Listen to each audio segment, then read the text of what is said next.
So we've been waiting for this for a really long time. It is time for All Elite Wrestling, Double or Nothing.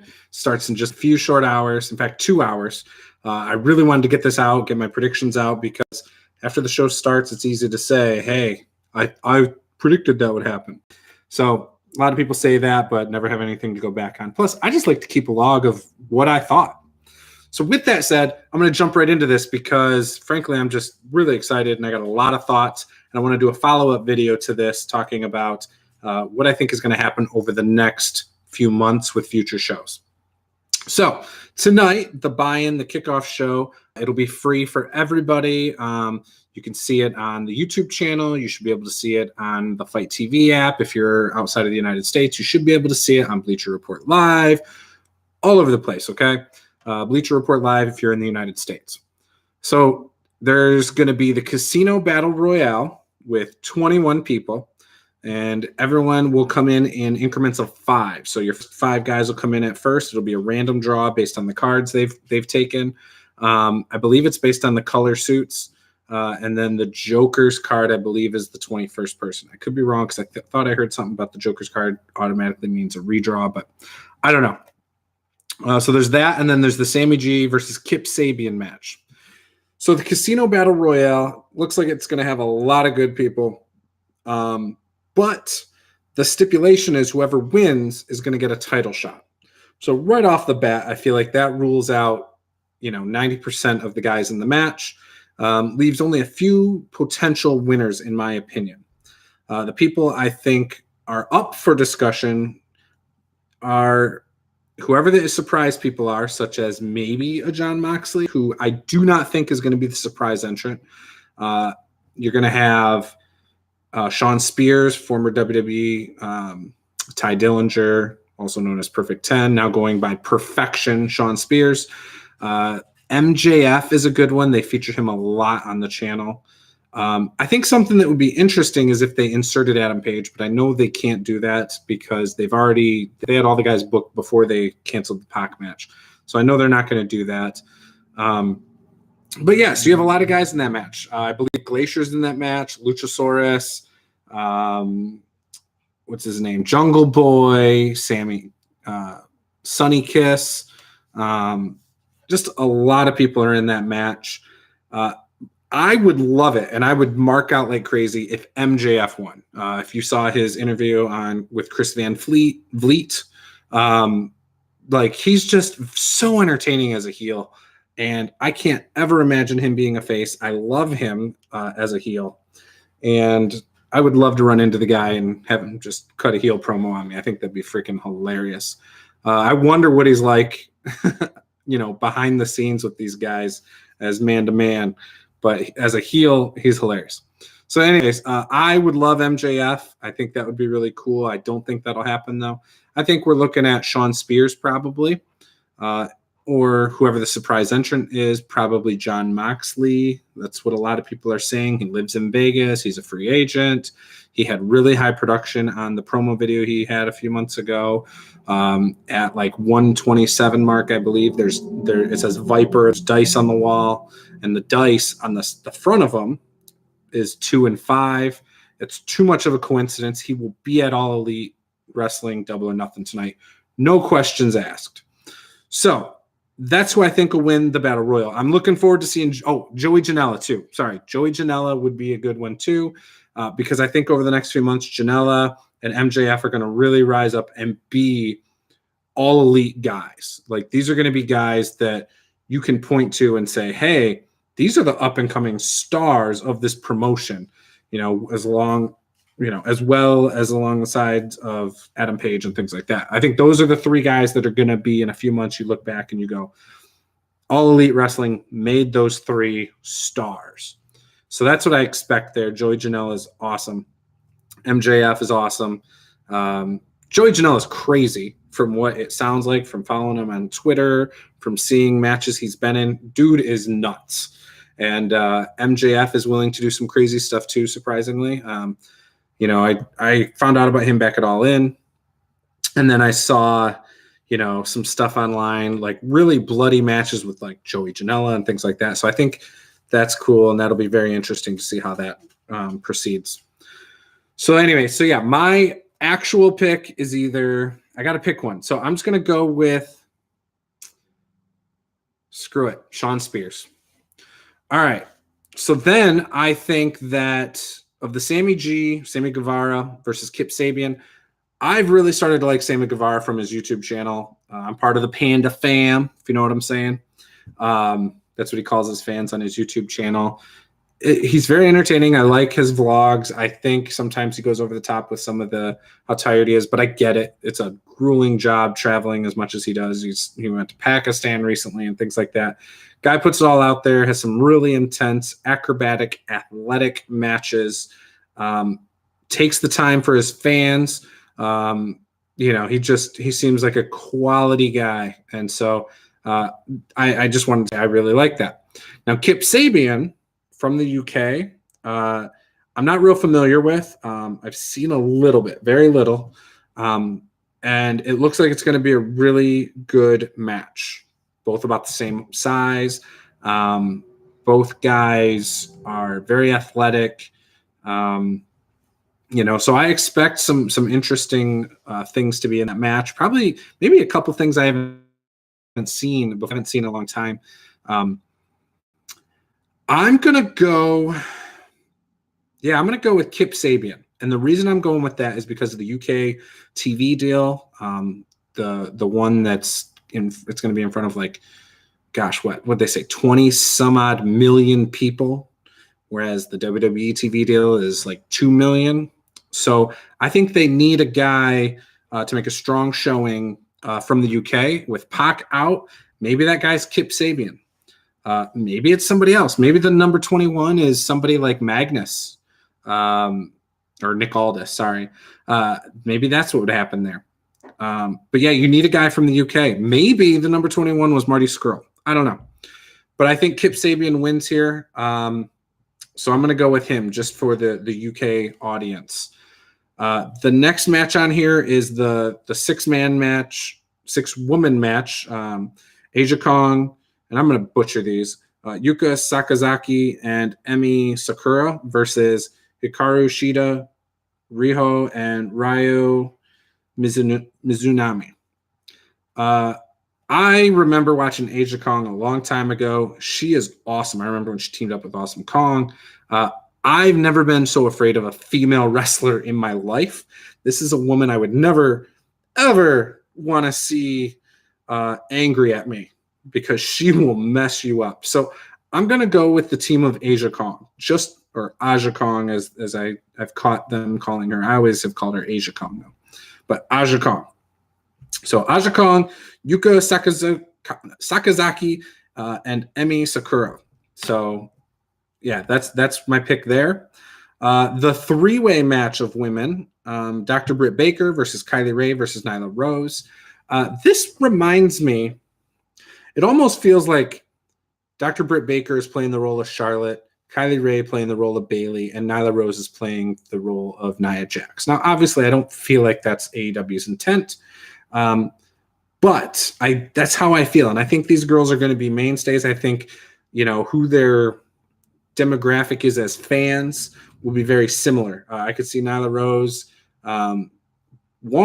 She's a trans woman. I think she has a built-in audience there. I think she's a big old badass. I think, in fact, one of the things I think they said was she says she breaks bitches. So, and I fully expect that. I expect her to be a hard-hitting character here in AEW. Kylie Rae is your fan favorite. You're the one that the little girls can look up to, with her pose. Like, she's going to be really relatable for I feel, the children.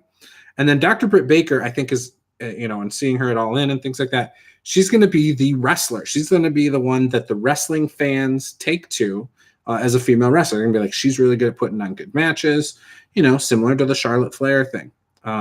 Obviously, I think Britt Baker is better than Charlotte Flair. As a wrestler, probably. It's probably, actually, maybe not. Maybe Charlotte Flair is better, but I like Britt Baker a lot. So I'm looking forward to see how that goes. And a lot of people don't know Britt Baker is actually, I think she's engaged to Adam Cole or something along those lines. Boyfriend, girlfriend, maybe. So anyway, so I'm pulling for Britt Baker there. I think they've put a lot into her. She was at the TNT. What was it? The TNT unveiling, I'll just call it. So I'm going with Britt Baker. Best friends versus Angelico and Jack Evans. So I remember Jack Evans from a long time ago, and I remember him just doing crazy spots with flips, and that was my first impression of him. He was one of the flippy guys. Now, at this time, I wasn't really into that style at all. I used to be like, oh, spot monkeys, and used to be kind of a snobby wrestling fan when it came to things like that. I didn't used to like smaller guys that much. But I've really liked some of his work in Mexico. I enjoyed him on Lucha Underground. And I believe Jack Evans actually trained with the Hart family. I could be wrong. But I believe he did. I think he used to train up there at the Hart Dungeon. But my pick for this is actually going to be Jack Evans and Angelico. I'm not really into the best friends. I think they can be a good heel tag team. I liked what was happening in New Japan there at the end with Trent acting like the good guy, Chucky starting to act like the bad guy. I kind of liked that dynamic, but I don't know if that's what they're going to go for in this. They kind of implied that Chucky put him up to the video thing they did and stuff like that to get out of the Royal Rumble or the Battle Royal. Sorry. So yeah, Angelico, Jack Evans. The next match that I have is SoCal Uncensored versus Shima, T-Hawk, and El Lindaman, the Strong Hearts from OWE. This match is intriguing to me. I'm really curious to see how things go with the OWE guys. I had never heard of the promotion until they had talked about it at the press conference. And shortly after that, I started watching some highlight videos, and they do some crazy stuff. They have some interesting monkish characters. They do things I haven't seen before. And so I'm really interested in seeing how that goes. I hope that Shima, T-Hawk, and Lindaman win, personally. And I believe they had T-Hawk and Lindaman, the Strong Hearts, facing off against a couple, I think it was Kazarian and Scorpio. Maybe it was 3-on-3. I don't remember. But it was on the channel not too long ago, the AEW channel. They had SoCal Uncensored in a match over there in China at an OWE show. And OWE, I think, won. So I would like to see it go the other way. So I'm going to go with the OWE guys in that match. And again, that's because I want to see them make a strong showing. I would love to see them get over, kind of like the cruiserweights of the old WCW, but actually beat some of the higher up guys. Again, I think this is going to be, I think they're going to learn a lot from what they've seen in wrestling over the years, such as the old, hey, all the cruiserweights just stayed at the bottom, never rose up the ranks. And even when the fans got behind certain guys, they didn't rise up the ranks. So I'm excited to see them actually use them and get them up over with the fans. So there's that.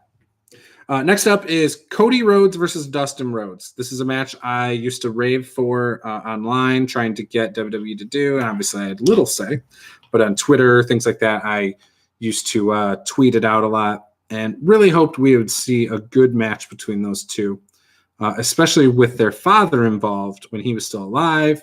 I thought that would have been cool. Never happened. So anyways, I am hoping this is not a one-night deal. I hope they have a bloodbath, just go at it and leave it all out there and have probably, I'm hoping for the best match of their careers tonight. I'm hoping that when it's all said and done, the fans really feel like the guys left it out there and the guys look exhausted. I'm hoping for a 30-minute time limit draw. I don't know if there's a time limit on this match, but I would love that. And both guys just kind of like just worn out.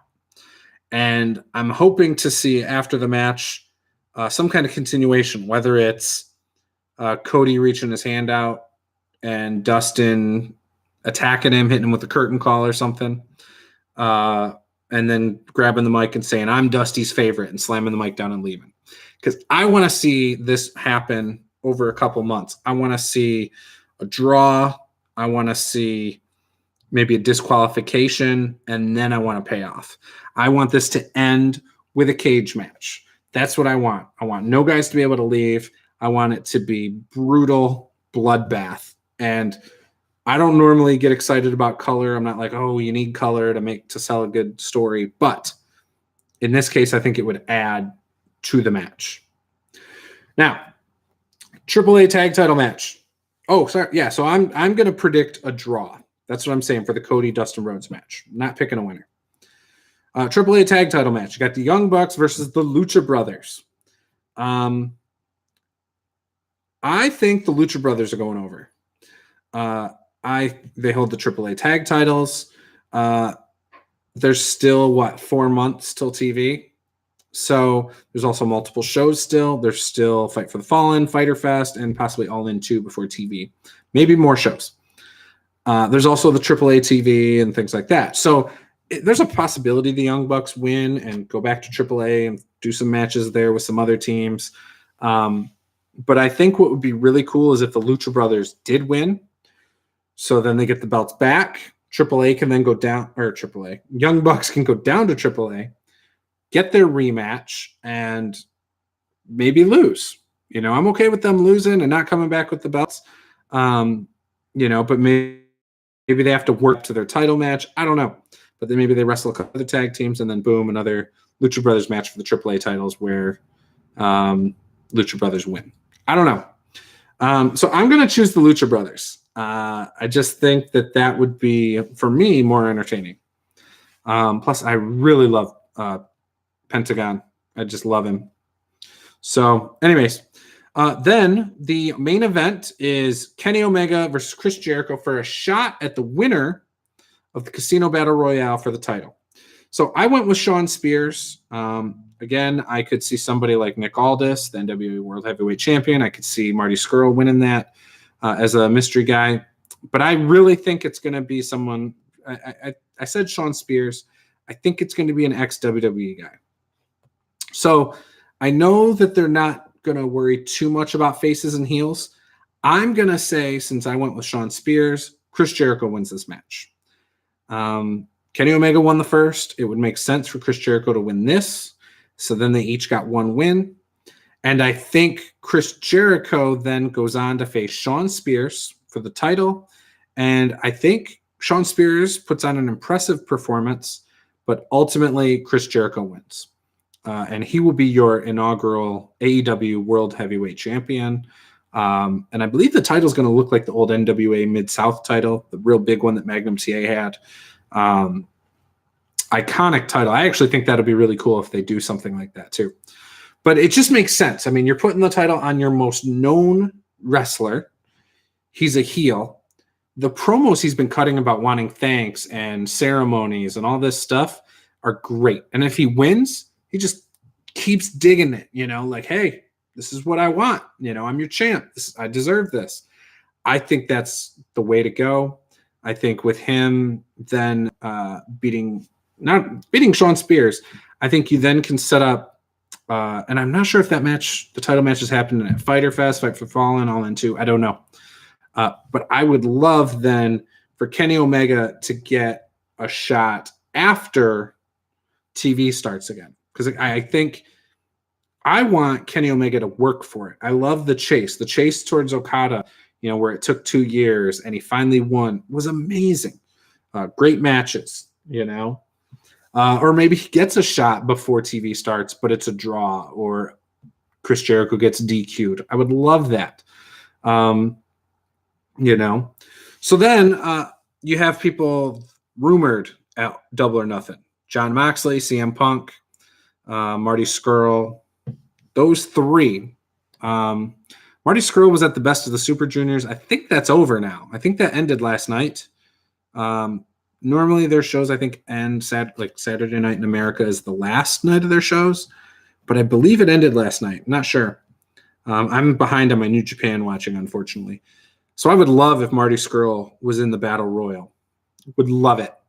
I also think it'd be funny if he cost Cody Rhodes the match, since, it's his dead friend.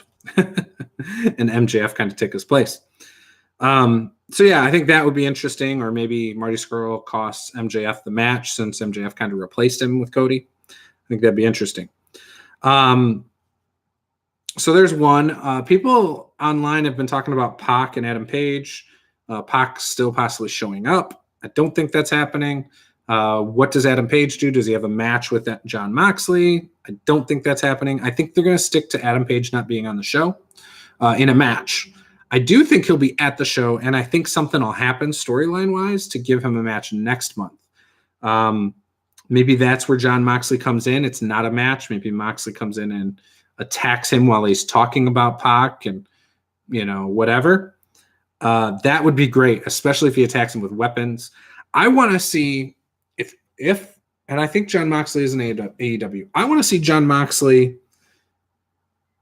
be used as somebody who's crazy and doesn't care so much about winning. I want him to come in and be a badass. I want him to come in and just beat people up, doesn't care if he wins or loses. I want to see some crazy matches with Joey Janela. I want to see some crazy matches with Adam Page.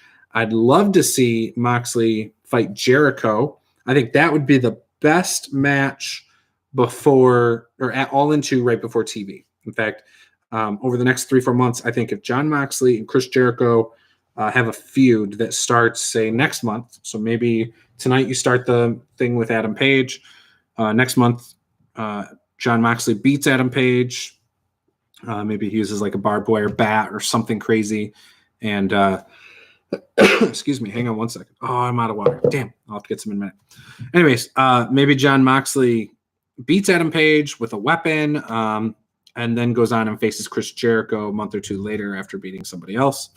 At All In 2, assuming it's in September, right before they get TV in October, I think if you unveil somebody like CM Punk, that is the show to do it. I think if you have Moxley versus Jericho for the title, where maybe CM Punk's music hits, Cult of Personality, he comes out and the match ends with some shenanigans. Maybe that is what costs Moxley the match, or it costs Jericho the match, or maybe it gets it thrown out. Then, or maybe it's right after the match, or CM Punk comes out and challenges Chris Jericho, because best in the world all over again would be cool. And so then the very first show on TV, CM Punk opens it up, and CM Punk, talks about his story as to why he's in All Elite Wrestling, what his goals are, and you just let him get 5 to 10 minutes.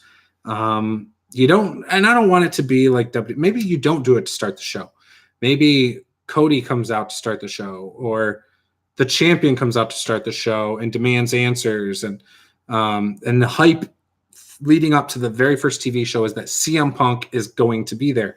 And so then at the end of the show, it's CM Punk talking about why he's there, how he wants to be the champion, he is the best in the world, and he's going to prove it in All Elite Wrestling. And maybe CM Punk's first feud is, Jericho or Moxley. And then eventually we get to see CM Punk versus Kenny Omega. That would be cool. That would solidify a really strong main event for All Elite Wrestling. And then there is no denying that these guys are going to be a true alternative to WWE. Then people will probably jump ship, and we'll see what happens. So that's it. Those are my predictions. That's what I'd like to see over the next couple of months a little bit. And then I did hear recently that Jerry Lawler, in fact, at StarCast, Jim Ross said he was going to recruit Jerry Lawler when his contract came up. That would be interesting. I hope that's not like the only commentary. There's other commentators I'm more interested in them having, like Excalibur and things like that. So I hope that if they do bring in Jerry Lawler, and Jim Ross, which is already there, I hope they're not in every match, calling every match. I hope it's just like specific ones, maybe just some of the TV matches. And I hope they use other commentators and announcers as well. So anyways, that's it. I would love to hear your thoughts below. If you think I'm way off base, let me know. I'm more than welcome to criticism of my decisions. But yeah, that's what I would like to see tonight. So, yeah, be sure to subscribe if you haven't subscribed.